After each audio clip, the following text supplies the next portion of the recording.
Miss තව පොඩි වෙලාවක් දෙන්න. කලින් හදපු අය මේක විනාශ කරලානේ.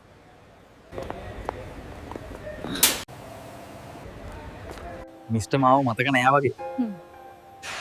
දැන් ඉතින් අවුරුදු 10ක් වගේ වෙනවානේ. ඉස්කෝලෙන් අවුට් වෙලා. අපේ ආර්ට් එකේද ඉදී එතකොට.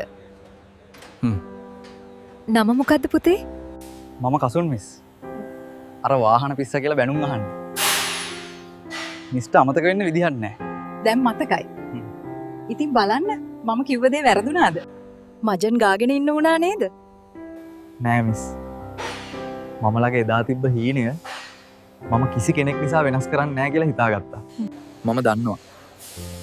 මිස්ලා ඒවා කිව්වේ අපේම හොඳට කියලා. ඉස්කෝලේදී අපි හොඳට ඉගෙන ගන්න ඕන. හැබැයි එතනින් එහාට තියෙන ගමන අපි තීරණය කරන්න ඕන. සමහර ගුරුවරුන්ගේ වචන නිසා සමහර ළමයි කඩා වැටෙනවා. එයාලා අදක්ෂ අය කියලා. එයාලා බලාපොරොත්තු වුණ කෙනා අපි නොවුනොත් අපි අදක්ෂ අය වෙනවා. ගුරුවරු විතරක් නෙමෙයි මිස්. අම්මා තාත්තා වුණත් දකින්නේ එයාලා කැමති කෙනා වෙනවට. පන්තියේ ඉඳපු හැමෝම අද ඉන්නේ එයාලා ඉන්න කැමතිම තැන නෙමෙයි මිස්. එයාලට තෝරගන්න තිබුණ තැන්වලයි. එයාලට කවුරු හරි පෙන්නපු තැනකයි විතරයි. ඒක ඇත්ත පුතේ.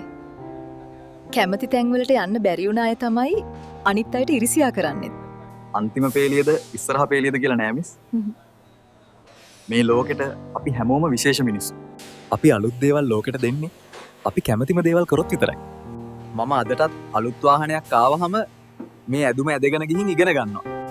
මිස්ගේ වාහනේ තැන් කිහිපයකින්ම හැදුවට වැඩක් උනේ නෑ නේද? නෑ පුතේ. ගොඩක් අය කිව්වා මෙතන තමයි හොදම කියලා.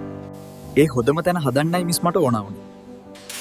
ඒක තමයි මම එදා දැකපු හීන. මේ ඇදුමෙන් ඉද්දි මම මේකේ අයිතිකාරයා කියලා මිස්ටර් පෙනුන්නේ නෑ වගේ තමයි. එහෙනම් මටයි වැරදිලා තියෙන්නේ. මට ගොඩක් සතුටුයි පුතා අද ඉන්න තැන ගැන.